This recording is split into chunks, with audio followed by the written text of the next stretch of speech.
মাঝে মাঝে কোনো বাড়িতে আসা নতুন বউয়ের থেকে কেবল একটাই আশা রাখা হয়, রান্না করতে জানা চাই, পূজা পার্বণ জানা চাই এবং ঘরের প্রত্যেকটি মানুষের পছন্দ অপছন্দ মনে থাকা চাই। তবে সবচেয়ে জরুরি হলো বউকে সবসময় শান্ত, সহজ সরল এবং বাধ্য হতে হবে।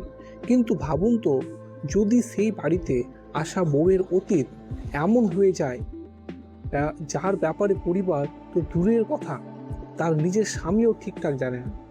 বাইরে থেকে তাকে একটি সাধারণ এবং পরিবারে মানিয়ে নেওয়ার চেষ্টা করা মেয়ে বলে মনে হলেও কিন্তু তার ভেতরে এমন একটা সত্য লুকিয়ে আছে যা সামনে আসতেই সব কিছু বদলে যায়। কারণ যে মেয়েটিকে এই লোকেরা ঘরের কাজ শেখাচ্ছিল, সেই মেয়েটি আসলে মৃত্যুর সামনে দাঁড়িয়ে লড়াই করতেও জানে। সিনেমার গল্প শুরু হয় অনিরুদ্ধ এবং তার স্ত্রী স্বর্ণাকে দিয়ে, যারা অনেক বছর পর নিজেদের বাড়ি ফিরে আসছে। অনিরুদ্ধ পরিবারের ইচ্ছের বিরুদ্ধে গিয়ে ভালোবেসে বিয়ে করেছিল, এই কারণেই বাড়ির লোকেরা তার থেকে দূরত্ব তৈরি করে নিয়েছিল। কিন্তু এখন তার ছোট বোনের বিয়ে, আর এই সুযোগে সে ভাবছে যে হয়তো বাড়ির লোকেরা তাকে এবং তার স্ত্রীকে মেনে নেবে। তার স্ত্রী স্বর্ণার কাছে এই বাড়িটি শুধু শ্বশুর বাড়ি নয়, এটি তার কাছে একটি সুযোগ, একটা সত্যিকারের পরিবার পাওয়ার।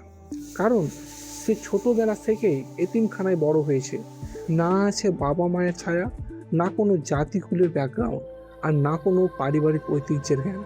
সে জীবন সব সময় নিজের ক্ষমতায় কাটিয়েছে। কিন্তু তারা দুজনে বাড়ি পৌঁছানো মাত্রই ওখানকার পরিবেশ পরিষ্কার বোঝা যায়। অনিরুদ্ধের বাবা তাদের সাথে ঠিক করে কথাও বলে না। বাকি পরিবার কিছুটা স্বাভাবিক আচরণ অবশ্য করে, কারণ শেষমেশ ছেলে অনেক বছর পর বাড়ি ফিরেছে, তাও আবার নিজের স্ত্রীর সাথে। তাই এখন বিয়ে পর্যন্ত দুজনকে বাড়িতে থাকতে দেওয়া হয়। কিন্তু আসল সমস্যা এখানেই শুরু হয়। বাড়ির লোকেদের কাছে সে একজন অপরিচিত মেয়ে, কেউ তার ব্যাপারে কিছু জানে না। সে কোথা থেকে এসেছে, তার পরিবার কারা, সে ঘর সংসারের কাজ জানে কি না, প্রতিটি বিষয়ে প্রশ্ন ওঠে।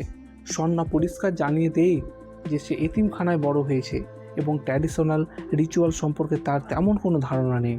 ব্যাস, এখান থেকে পরিবারের মনে একটা কথা বসে যায় যে তাদের ছেলে তাড়াহুড়ো করে বিয়ে করে নিয়েছে। স্বর্ণাকে তারা বউ হিসাবে বাড়িতে তো রেখে নেই, কিন্তু তাকে তেমন গুরুত্ব কেউই দেয় না। স্বর্ণা এই সব কিছু খেয়াল করে, কিন্তু রেগে যাওয়ার বদলে তার মনে একটাই কথা চলে, আমাকে এই বাড়িতে নিজের একটা নাম তৈরি করতে হবে। আমাকে প্রমাণ করতেই হবে যে আমি এই পরিবারের একজন ভালো বউ হতে পারি। আসলে স্বর্ণা ছোটবেলা থেকেই একটা পরিবারের অভাব অনুভব করেছে। তাই যখন সে এই পরিবারটিকে পেয়েছে, তখন সে চায় যে এই লোকেরা তাকে প্রত্যেকেই মেনে নেয়, ভালোবাসা দিক, তাকে বহিরাগত হিসাবে না দেখুক। কিন্তু এই বাড়িতে ভালো বউ হওয়ার মানে শুধু একজন ভালো মানুষ হওয়া নয়। এখানে ভালো বউ সেই, যাকে সকালে উঠে পুজো করতে জানা চায়, তুলসী পাতায় আরতি করতে জানা চায়, আর কি খেতে পছন্দ করে সেটা মনে রাখা চায়। সে কোন সময় কি চায় তা আগে থেকেই জানা চায়, এবং ঘরের প্রতিটি কাজে পারফেক্ট হতে হবে। কিন্তু ভাই, এখানে স্বর্ণা ভালো বউ হওয়ার চেষ্টা তো করে, কিন্তু প্রতিটি পদক্ষেপে ব্যর্থ হয়ে যায়। সকালের পুজোয় সে বুঝতে পারে না কি করতে হবে, আরতি কিভাবে করতে হবে, মঙ্গলগীতি কিভাবে গাইতে হবে, থালায় কুমকুম কিভাবে করতে হবে, সে কিছুই জানে না। এমনকি একটি দৃশ্য, সে নিজের মঙ্গলসূত্র ঘরে ভুলে রেখে চলে আসে। বাড়ির লোকেদের চোখে এইসব ছোটোখাটো বিষয়গুলো বড় সমস্যা হয়ে দাঁড়ায়। আর এই সমস্যা এখানেই শেষ হয় না। বাড়িতে আগে থেকেই আর একজন বউ আছে, যে সামন্তার দেবরের স্ত্রী। তার দেবর পুলিশে চাকরি করে এবং তার বিয়ে পরিবারের মতোই হয়েছিল। তাই দ্বিতীয় বউটি বাড়িতে আগে থেকেই সবার প্রিয়। সে সব নিয়ম কানুন জানে, সবার পছন্দ জানে, রান্নাঘরের উপর তার নিয়ন্ত্রণ আছে, এবং বাড়িতে তার ইমেজ একজন পারফেক্ট বউয়ের মতো। এখন সামন্তা যখন ভালো বউ হওয়ার চেষ্টা করে, তখন দ্বিতীয় বউটিও প্রতিযোগিতা অনুভব করে, যেন বাড়িতে একটা নীরব দৌড় বা সাইলেন্ট রেস শুরু হয়ে যায়, কে সেরা বউ। কিন্তু এই দৌড়ে জেতা তো এত সহজ নয়, কারণ দ্বিতীয় বউটি পারিবারিক পরিবেশে বড় হয়েছে, যেখানে সামান্তা পারিবারিক জীবন কখনোই দেখেইনি। তাই সে যতবারই চেষ্টা করে, ততবারই হাসির পাত্র হয়ে যায়। একটা সময়ে সামান্তা সিদ্ধান্ত নেয় যে এবার আর এভাবে চলবে না। যদি তাকে এই বাড়িতে নিজের জায়গা তৈরি করতে হয় তবে তার সাহায্য চায়। তাই সে তার ছোটবেলার বন্ধুকে ফোন করে। তারা দুজনে এতিমখানায় একসাথে বড় হয়েছিল। সামান্তা তাকে বলে, আমি রান্না করতে পারি না, কিন্তু আমাকে এই পরিবারের সুনাম কামাতে হবে, তাই তুই এসে আমাকে সাহায্য করবি। প্রথমে তার বন্ধু মানা করে দেয়, কারণ সে তার স্বামীকে ছেড়ে আসতে চায়নি। কিন্তু স্বর্ণা তাকে পুরনো দিনগুলোর কথা মনে করায়, শৈশব, এতিমখানা, বন্ধুত্ব এবং সেই সব স্মৃতি যার মাধ্যমে তারা দুজনে জুড়ে ছিল। অবশেষে বন্ধুটি রাজি হয়ে যায়। কিন্তু স্বর্ণা তাকে সরাসরি বাড়িতে নিয়ে আসে না, কারণ বাড়ির লোকেরা যদি জানতে পারে যে রান্না অন্য কেউ করছে তবে তার সব পরিশ্রম বৃথা হয়ে যাবে। তাই বন্ধুটিকে একটি লজে রাখা হয়। প্ল্যানটা একদম সহজ। বন্ধু সকালে উঠা রান্না করবে, স্বর্ণা লজ থেকে সে খাবার বাড়িতে নিয়ে আসবে এবং সবার সামনে বলবে এই রান্না সে নিজেই করেছে। একটু জালিয়াতি আছে, কিন্তু ভাই ইন্ডিয়ান ফ্যামিলিতে বউয়ের রান্নার ইমেজ বাঁচানোর জন্য মানুষ কি না করে। আস্তে আস্তে এই প্ল্যানটা কাজ করতে শুরু করে। বাড়ির লোকেদের খাবার পছন্দ হয়, স্বর্ণার ইমেজ একটু উন্নত হতে থাকে এবং তার মনে হতে থাকে যে হয়তো এবার সে সত্যি এই পরিবারের জায়গা পেয়ে যাবে। কিন্তু এরই মধ্যে গল্পে একটা নতুন টুইস্ট আসে। একদিন সামান্তা তার বন্ধুর সাথে বাজারে সবজি কিনতে যায়। সেখানে তার মনে হয় যে কোনো এক লোক তার পিছু নিচ্ছে। প্রথমে সে বিষয়টিকে অগ্রাহ্য করে, কিন্তু যখন সেই লোকটা বারবার বারবার তার পিছু নিতে থাকে তখন স্বর্ণা সরাসরি গিয়ে তাকে জিজ্ঞেস করে, তুই কে আর আমাদের পিছু কেন নিচ্ছিস? সে লোকটা তাকে বলে, তুমি হাসি না? এই নামটা শুনতেই সামান্তার রিয়াকশন বদলে যায়। সে রেগে গিয়ে তাকে ওয়ার্নিং দেয়, আমি কোনো ঝাঁসি নই, আর যদি আর কখনো আমার পিছু আসিস তবে তোর মৃত্যুর জন্য আমিই কিন্তু দায়ী হব। তার গলার স্বর বা টোন এতটাই আক্রমণাত্মক ছিল যে তার বন্ধু ভয় পেয়ে যায়, কারণ যে স্বর্ণা এতক্ষণ পরিবারের একজন সাধারণ বউয়ের হওয়ার চেষ্টা করছিল সে আচানক অন্য এক রূপে সামনে আসে। লোকটা এখানেই থেমে থাকে না, সে জেলে বন্দি করুণা নামের এক ব্যক্তির সাথে দেখা করতে যায় এবং বলে, আমি ঝাঁসির মতো দেখতে একটা মেয়েকে দেখেছি, আমার সন্দেহ হচ্ছে যে সেই এই ঝাঁসি। করুণা তাকে বলে, এক কাজ কর, তুই যা এবং গিয়ে তাকে মেরে ফেলার চেষ্টা কর। সে যদি ঝাঁসি না হয় তবে তুই তাকে মারতে পারবি, কিন্তু যদি সে ঝাঁসি হয় তবে ভাই বুঝে যা, তোর খেলা খতম হয়ে যাবে। ভাই আমার মনে হয় ওই চাকরিটা ছেড়ে দেওয়াই উচিত ছিল, তার ভাই বলছে। যাই হোক, কিছুদিন পর সেই লোকটা তার লোকজন নিয়ে সামান্তার বাড়ির পেছনে পৌঁছায়। সেই সময় স্বর্ণা তার বন্ধুর কাছ থেকে খাবার নিয়ে লুকিয়ে বাড়িতে আসছিল। হঠাৎ সে একটা গাড়ির আওয়াজ শুনতে পায়। বাইরে গিয়ে দেখে তো সেই লোকগুলো দাঁড়িয়ে আছে। তারা আবার জিজ্ঞেস করে, তুই ঝাঁসি কি না? স্বর্ণা অস্বীকার করে, কিন্তু তারা তার উপর আক্রমণ করে বসে। আর এখানেই প্রথমবার সংসারী নিষ্পাপ বইয়ের দ্বিতীয় রূপটি সামনে আসে। স্বর্ণা একাই সেই লোকেদের সাথে লড়াইয়ে নেমে পড়ে। সে যেভাবে ফাইট করে তা থেকে পরিষ্কার বোঝা যায় যে সে কোনো সাধারণ মেয়ে নয়। সে লড়াই করতে, রেস্কিউ করতে জানে, বাঁচতে জানে এবং সামনের জনকে মাটিতে ফেলতেও জানে। সে তাদের সবাইকে পিটিয়ে তাড়িয়ে দেয়, আর তাদের মধ্যে একজন তো স্বর্ণার পেছনে তাড়া করতে গিয়ে নিজেই পড়ে মারা যায়, যার লাশ স্বর্ণা তার বন্ধুর সাথে মিলে লুকিয়ে ফেলে। আর এতে করুণারও বিশ্বাস হয়ে যায় যে এই ঝাঁসি, কারণ সে যদি সাধারণ মেয়ে হতো তবে এই আক্রমণ থেকে বাঁচতে পারতো না। এখন করুণার কাছে এই খবরটা একটা সুযোগ হয়ে দাঁড়ায়। সে জেল থেকে পালিয়ে যাওয়ার প্ল্যান করে। সে জেলের ভেতরে একটা ফেক অ্যাক্সিডেন্ট তৈরি করে, গ্যাস সিলিন্ডার বিস্ফোরণের একটা নাটক রচনা করে। অনেক মানুষের মৃত্যুর ভুয়ো খবর তৈরি হয় এবং সরকারি রেকর্ডে করুণাকেও মৃত্যু বলে দেখানো হয়, কিন্তু আসলে করুণা জেল থেকে পালিয়ে গেছে। এদিকে সামান্তার বন্ধুও সেই রাতের কাণ্ডটা নিজের চোখে দেখেছে। সে জিজ্ঞেস করে, তুই আসলে কে? তুই এভাবে লড়াই করতে জানিস কি করে? এখন স্বর্ণার কাছে আর কিছুই লুকিয়ে রাখার রাস্তা থাকে না। সে তার বন্ধুকে নিজের অতীত জানায়। সামান্তা এবং তার বন্ধু ছোটোবেলায় এক এতিমখানায় একসাথে থাকতো।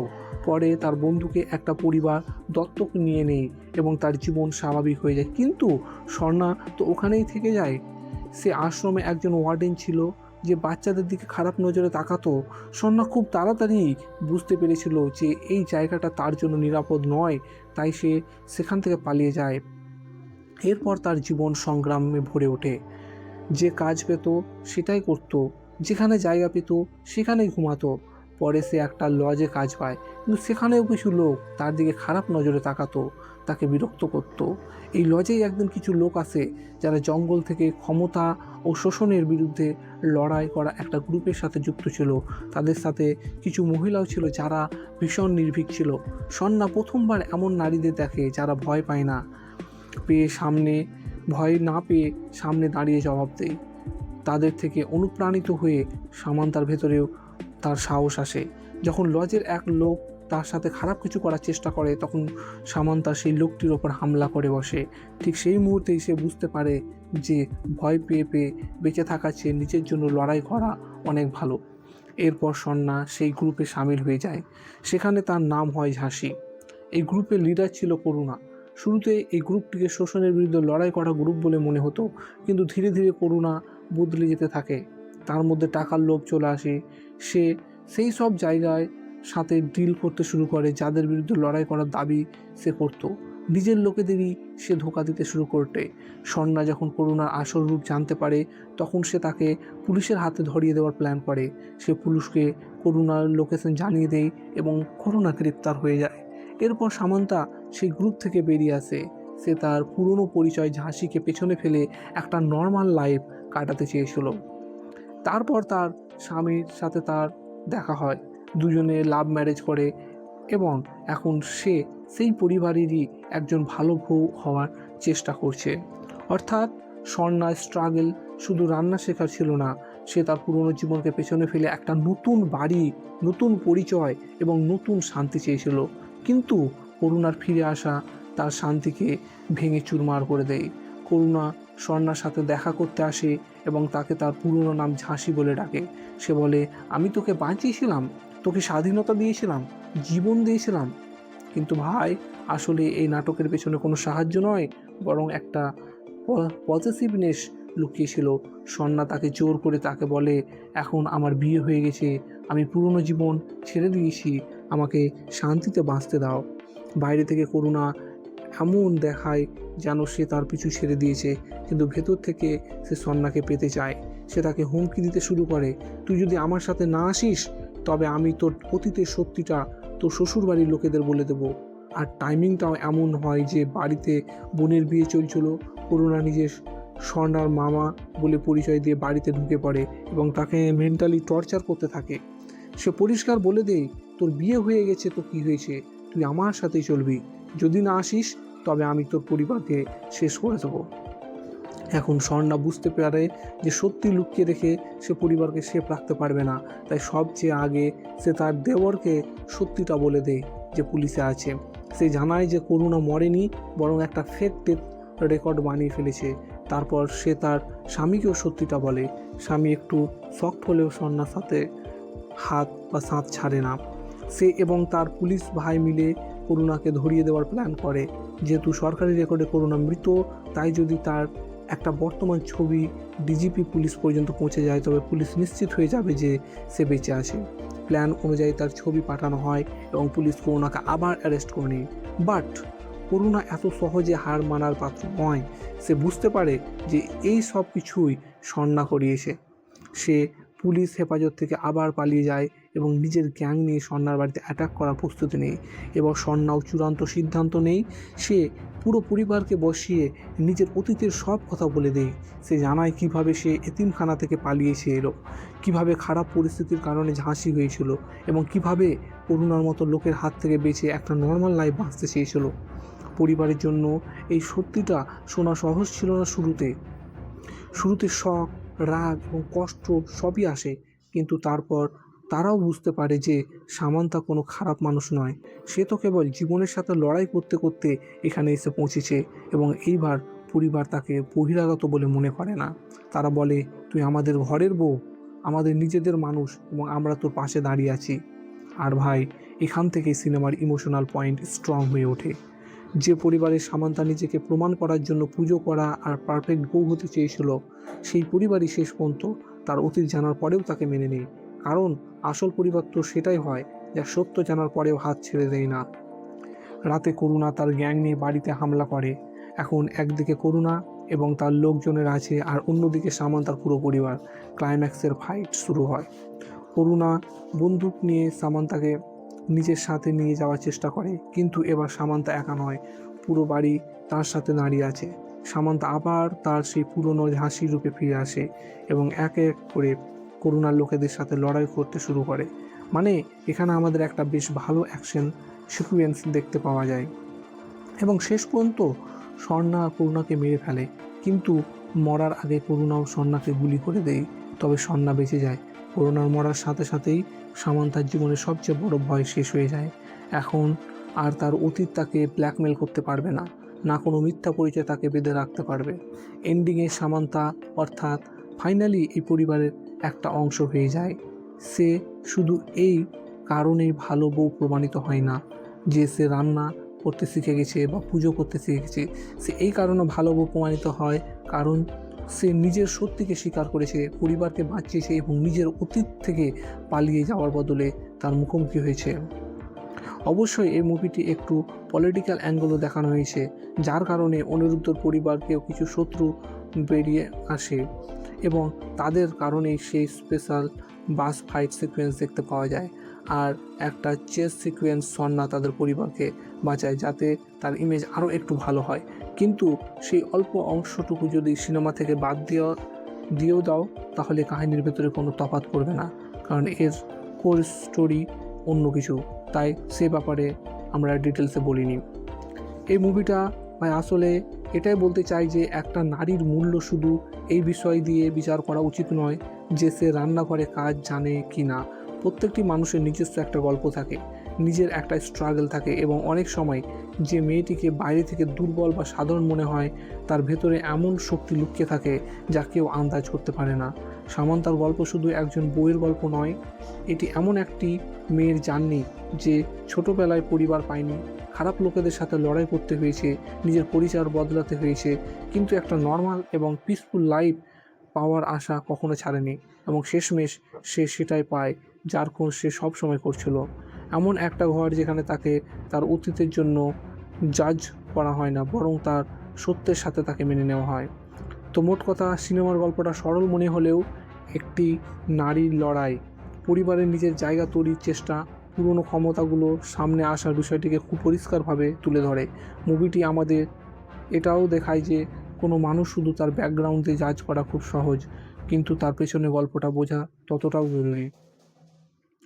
এই ছিল